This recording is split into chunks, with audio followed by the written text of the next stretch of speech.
The Bible story. The birth of John the Baptist. When Herod was king of Judea, there was a Jewish priest named Zechariah and his wife, Elizabeth. They had been unable to have children and were both very old. While Zechariah was in the sanctuary, an angel of the Lord appeared to him, standing by the incense altar. Zechariah was overwhelmed with fear. "Don't be afraid, Zechariah," the angel said, "God has heard your prayer. Your wife, Elizabeth, will give you a son, and you are to name him John.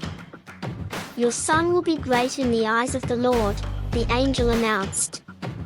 "He must never touch wine or other alcoholic drinks. He will be filled with the Holy Spirit, even before his birth. He will be a man with the power of Elijah who will prepare people for the coming of the Lord." "How can I be sure this will happen?" asked Zechariah.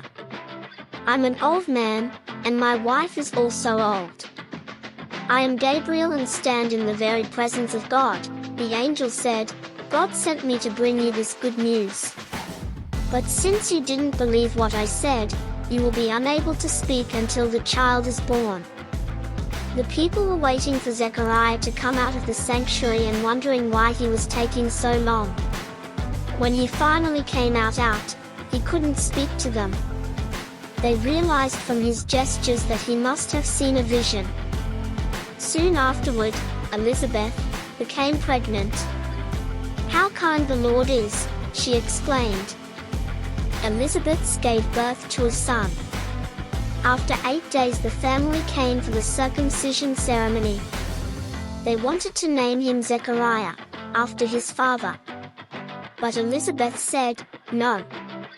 His name is John." "What?" they exclaimed. "There is no one in your family by that name." They used gestures to ask the baby's father what he wanted to name him. Zechariah motioned for a writing tablet, and to everyone's surprise he wrote, "His name is John." Instantly Zechariah could speak again.